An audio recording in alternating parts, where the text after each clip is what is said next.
Today on Crazed Performance Repair, we're going to cover some oiling situations with the LS-based engines, specifically the DOD AFM style engines and like the trucks and some of the cars. But there's a lot of myths and misconceptions going on with these engines. So let's go ahead and cover that today.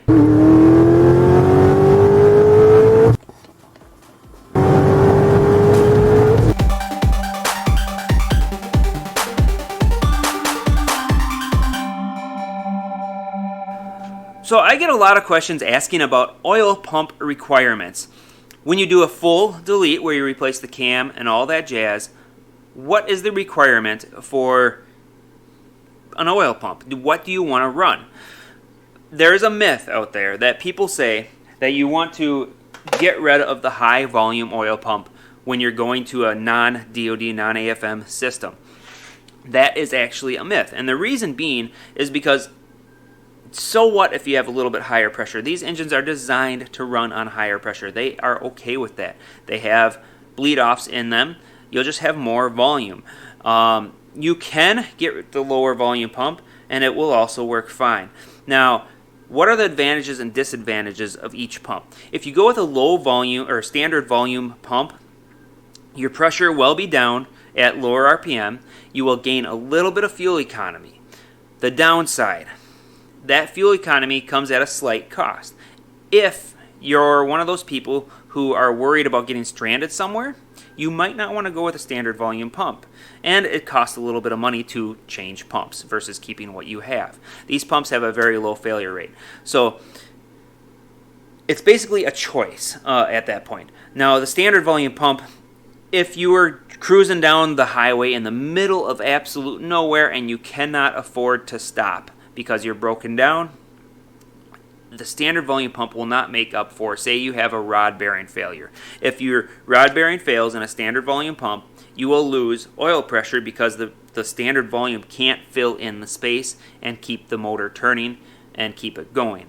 Now, with a high volume pump or the stock DOD AFM system pump, those have such high volume that if you have a rod bearing failure, you'll notice it when you first start it. It'll knock, but it'll take up the gap. And why is this important? It can take up a gap for enough time for you to get to safety if you need to get to safety. So that is the benefit of the high volume pump. The downside to the high volume pump is you lose a little fuel economy because you have more pressure at idle.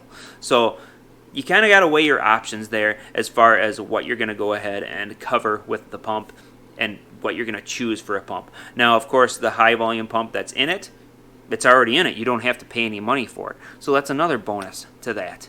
And again, these pumps do not fail often. So the design of them is very, very robust. They're very tough. They can take a lot before they don't pump properly. Now, you do want to replace the O-ring under the pump. That O-ring has a very high failure rate, very good chance of either splitting or getting so squished that it lets air bleed in. If you get air into the pump, obviously it's not going to pump very well and it's not going to have near the volume or pressure that it should.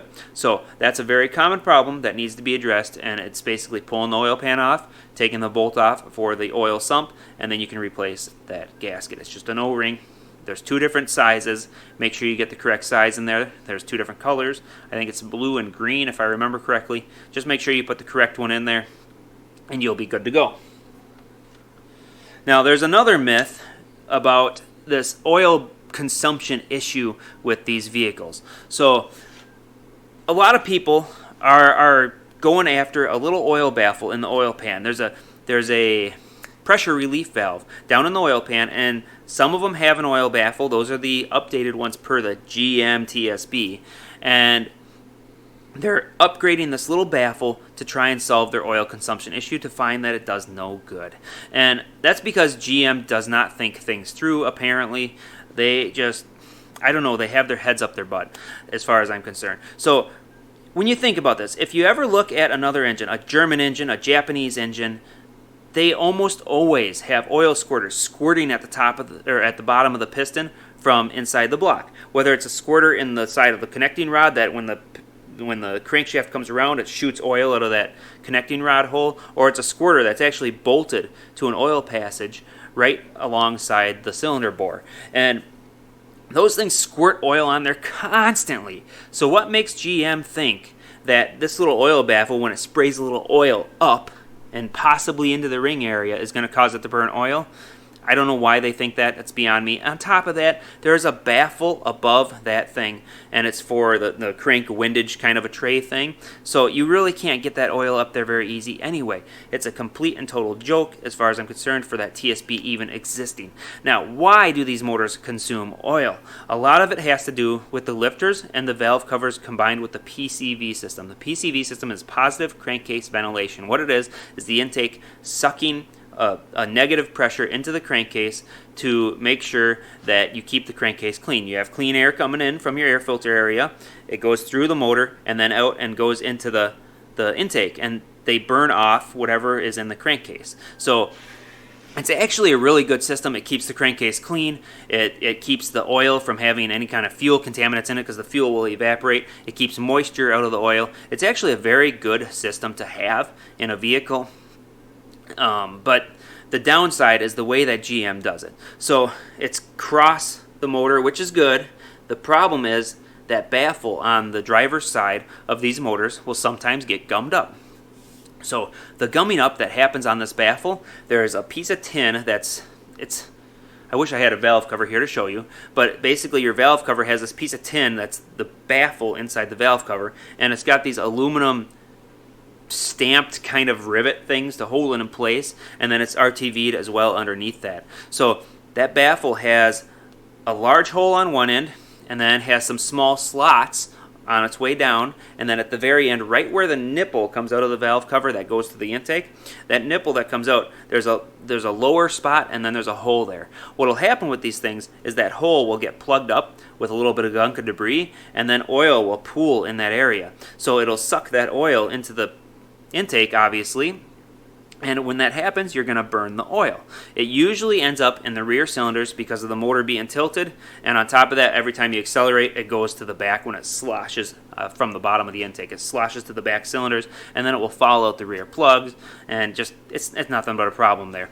Now, there's another way that these things fail if that hole is not plugged up. There's an updated valve cover that does sort of solve it, but I think it's just a non-plugged up valve cover, so just a little side note. But there's another way these things fail, and it's as if the lifters themselves are squirting a ton of oil out. So every once in a while, these lifters, they'll wear out inside the bores where the hydraulic side of the lifter is, and the hydraulic side is inside this little separation.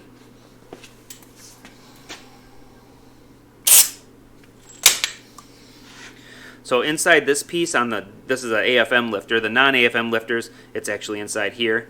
But there's a hydraulic part to this lifter. And that hydraulic part that's in here will push oil to lubricate the valve train through the push rod, lubricating the rockers and the ends of the valves, and then it'll also cool the springs down by running oil across the springs. They are supposed to have a little oil coming out of them, but GM usually has very little oil coming out of them.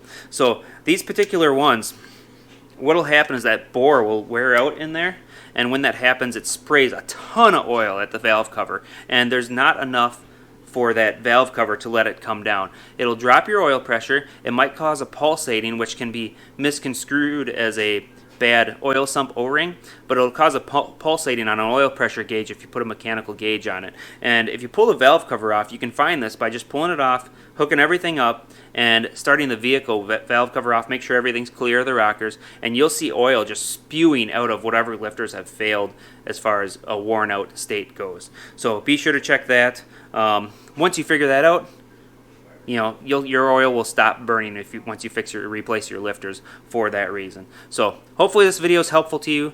Thanks for watching. Like, share, subscribe. As always, hope to see you on the next video.